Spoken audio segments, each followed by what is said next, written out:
Inspector Masud speaking. Hello inspector সাহেব, আমি আমি ডাক্তার মুবিন বলছি।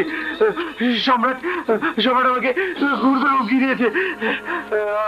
আমাকে আমাকে বাঁচান ইন্সপেক্টর সাহেব, আমাকে বাঁচান। ডোন্ট ওয়ারি ডক্টর মবিন, আমি এক্ষুনি আসছি।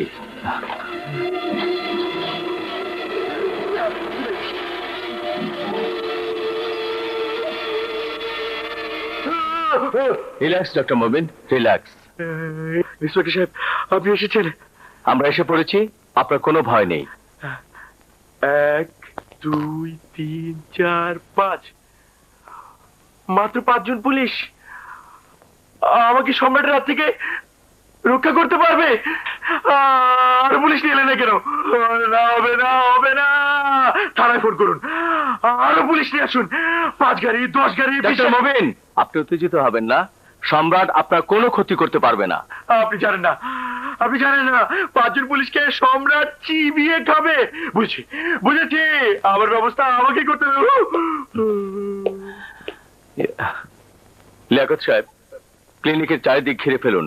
কোনো অবস্থাতেই যেন সম্রাট ভিতরে ঢুকতে না পারে। মুভ। ওকে স্যার, চলো।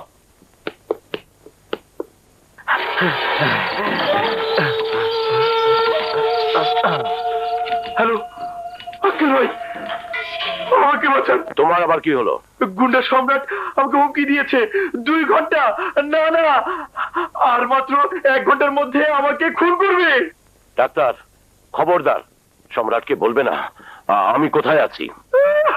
আমাকে বাঁচান, আমাকে বাঁচান, আমাকে।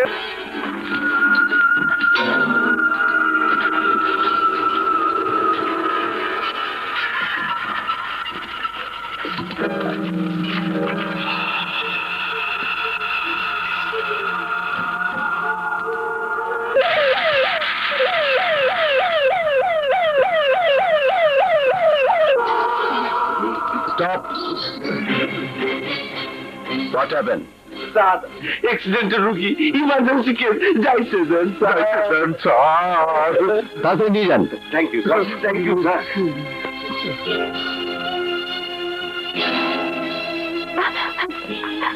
নিয়ে আসুন, এখানে শুয়ে দিন। সাবধানে। সিস্টার, ডাক্তার সাহেব কোথায়? ঠিক আছে, ঠিক আছে, আপনারা যান। রুগী দেখেন, রুগী দেখেন। যাবেন।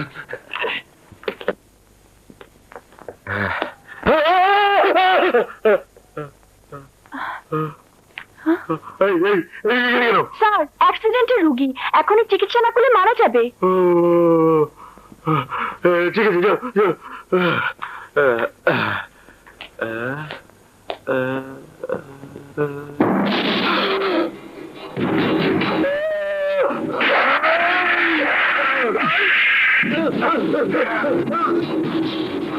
চুপ চুপ চুপ। মানুষকে সেবা করার পবিত্র শপথ নিয়ে তুই হাত মিলিয়েছিস শয়তানের সাথে। নিজের পেশাকে করেছিস কলঙ্কিত। ঘুষকে মিথ্যে রিপোর্ট দিয়ে আসামিকে বানিয়েছিস নির্দোষ। সেদিন আমি ছিলাম সহজ সরল নিষ্পাপ সম্রাট, আর আজ গুন্ডা সম্রাট হয়ে আমি এসেছি প্রতিশোধ নিতে। প্রতিশোধ। সম্রাট, তোর যত টাকা লাগে আমি আমি তোকে দেবো। আমি তোকে দেবো। দিতে চাস? তাহলে ফিরিয়ে দে আমার অতীত জীবনকে।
ও মাই গড,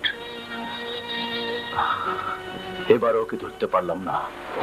পিঙ্কি, পিঙ্কি রে! হ্যাঁ? কি খুব টেনশন হচ্ছে বুঝি? হবে না, তুমি ফোনে বললে তোমাকে গুন্ডারা ধরেছে। কই গুন্ডারা কোথায়?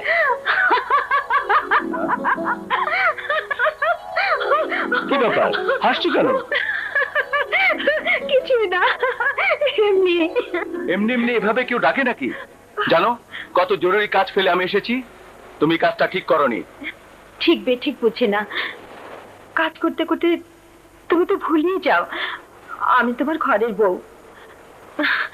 ঘরে বসে থেকে আমি তো তোমাকে পাই না, তাই নাটক করে তোমাকে বাইরে ডেকে আনতে হয়েছে। তোমার সাথে ছেলে মানুষই করার সময় আমার নেই। Good bye. মাসুদ দাঁড়াও, দাঁড়াও মাসুদ, যেও না। মাসুদ দাঁড়াও। তুমি ইদানিং এমন হয়ে যাচ্ছ কেন? কাছে ডাকলেই তুমি বারবার দূরে সরে যেতে চাইছো। আমাকে কি তোমার আর পছন্দ হচ্ছে না? তোমার গায়ে হাত দিলেই মনে হচ্ছে তোমার গায়ে আগুন ধরে যাচ্ছে। আমি জানতে চাই কি আমার দোষ? আস্তে, লোকে শুনবে। শুনুক, আমি জানতে চাই কি আমার অপরাধ, কোন দোষে তুমি আমাকে এত বড় শাস্তি দিচ্ছ। সারাদিন তুমি শুধুই আইনের পোশাক পরে আইনের প্রতি তোমার কর্তব্য পালন করে যাচ্ছ, আর আমি তোমার বিয়ে করার স্ত্রী, আমার প্রতি কি তোমার কোনো কর্তব্য নেই? ওহো, তুমি বোঝার চেষ্টা করো পিঙ্কি। কর্তব্যরত অবস্থায় আমার ভাই খুন হয়ে গেছে রাস্তার উপরে। খুনের বিরুদ্ধে কেউ সাক্ষী দিতে যাচ্ছে না। ভাইয়ের খুনিকে না ধরা পর্যন্ত আমি শান্ত হতে পারছি না পিঙ্কি।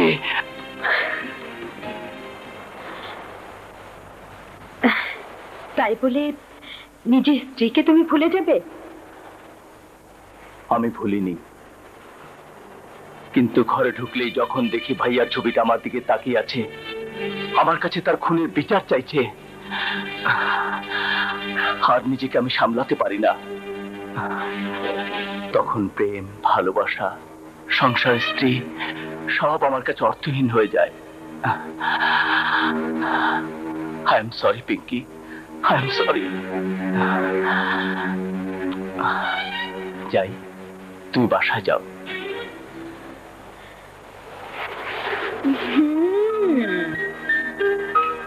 এই আদরে কাজ হবে না। পেটের ক্ষুধা চেয়ে মনের জ্বালা অনেক বেশি। আজ রাতে তোমাকে বোঝাবো মনের জ্বালা কি জিনিস।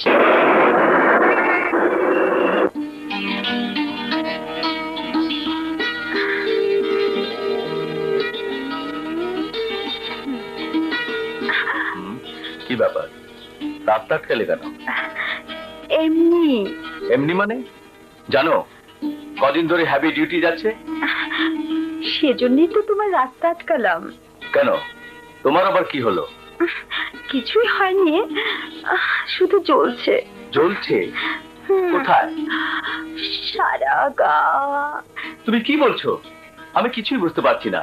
তোমার মাথার মুন্ডু, আমার সারা শরীর জ্বলছে, আমার মন জ্বলছে, এই দেহ জ্বলছে। হাত দিয়ে দেখো, বুকের ভিতর আগুন জ্বলছে। এই আগুন নেভাতে হলে পানি চাই, ভালোবাসার পানি। হ্যাঁ, কাজের সময় এরকম আর কি ভালো লাগে না। আর তোমার কোনো কথাই আমি শুনবো না। আজ আমি যা যা বলবো তুমি শুধু তাই তাই করবে। আমার এখন কি হবে? কে কে আমাকে সম্রাটের হাত থেকে বাঁচাবে? আপনার চরণে আমাকে ঠাই দিন একবার, নইলে নইলে আমি বাঁচবো না। একদম চুপ। আর বেশি কাঁদলে আমি তোমাকে নিজ হাতে খুন করে ফেলবো। তাই করুন ভাই, তাই করুন। তবুও তো মরার আগে জানবো নিজের লোকের গুলিতে আমি মরে গেছি, কিন্তু কিন্তু সম্রাট যদি তার আগে আমাকে গুলি করে মেরে ফেলে? ভয় পাওয়ার কোনো কারণ নেই। আমি পুলিশকে বলে দিয়েছি, আমার নিজের লোকজনদেরকে বলে রেখেছি, ওরা সবাই তোমাকে সর্বক্ষণ চোখে চোখে রাখবে। সম্রাট তোমার কোনো ক্ষতি করতে এলে তার লাশ ফেলে দেবে। এই কথা আপনি অনেককে বলেছেন, কই ইন্সপেক্টর নাসির আর ডাক্তার মুবিনকে বাঁচাতে আপনি কি বাঁচাতে পেরেছেন? আমি কিছু জানি না, আমাকে আপনি বাঁচান। ওই সম্রাট না মরা পর্যন্ত আমি এই ঘর থেকে বাইরে হবো না। কি করা যায় দেখছি দেখছি দেখছি। Dad, very good news dad, সম্রাটের খোঁজ আমরা পেয়ে গেছি। তাই নাকি? কোথায়? রসুলপুর এলাকার লোকজনকে শেল্টার দিয়েছে। Good, very good my Son. Get up. উকিল আইনুদ্দিন, এবার নাকে তিল দিয়ে ঘুমো। আগামীকাল খবরের কাগজের সম্রাটের মৃত্যুর সংবাদটা পড়ে নিও। বাবলা, সম্রাট যেন এবার তোর হাত থেকে বাঁচতে না পারে। ড্যাড, তুমি আমার নাম দিয়েছো বাবলা, কিন্তু মানুষ ডাকে পাগলা বাবলা। এবার সম্রাটকে বুঝিয়ে দেব যে পাগলা বাবলা কতটুকু ভয়ঙ্কর হতে পারে।